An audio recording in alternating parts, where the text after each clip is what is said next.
Mercedes-Benz says its G-Class is a true automotive icon, and really, it's hard to argue otherwise. After all, the G has been with us in basically the same form for almost 4 decades. How many other vehicles can withstand the test of time like that? And indeed, while the 2019 G-Class features a number of substantial updates over its predecessor, the iconic Geländewagen largely stays the course. Exterior updates include a few smoother surfaces, reshaped headlights and taillights, slimmer front blinkers, and new wheels. By the numbers, the new G-Class grows by 2.1 inches in length, 4.8 inches in width, and 0.3 inches in height. Of course, the big gains are found inside, where the new G has more room for all passengers, especially those in back. The previous G-Class offered decidedly tight accommodations for backseat riders, and thanks to the 1.6-inch longer wheelbase, not to mention repositioning of the rear seats, there are an additional 6 inches of legroom back there. As we explained in our interior deep dive last month,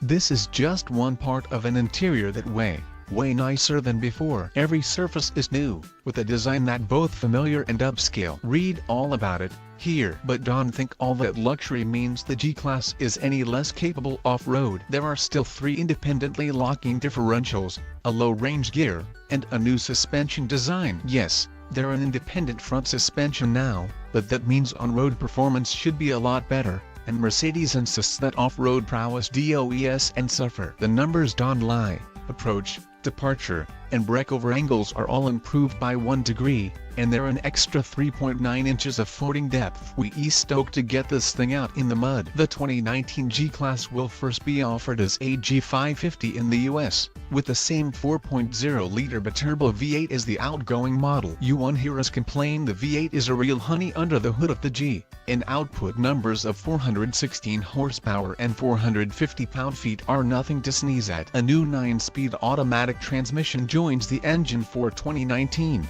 As well. We won't drive the G-Class for another couple of months, but we expecting good things. For starters, the G finally ditches its ancient recirculating ball steering setup in favor of an electromechanical rack and pinion system. It likely won't be a shining beacon of involvement, but given how wishy-washy the old G steering is, this more modern geometry ought to pay dividends out on the road. Mercedes is also fitting the G550 with a dynamic select switch, with comfort, sport, eco, and individual settings, as well as something called G-Mode, which automatically activates whenever one of the 3 differential locks are activated, or when the car goes into low-range gear. According to the automaker press release, G-Mode adapts the adjustable damping of the chassis and the steering as well as the accelerator characteristic, avoids unnecessary gear shifts and thus ensures optimum control and maximum off-road capability. Cool. Pricing for the G-Class will be announced closer to its market launch in late 2018. Following the G550 debut, we fully expect AMG versions to follow. Look for those to arrive in 2019.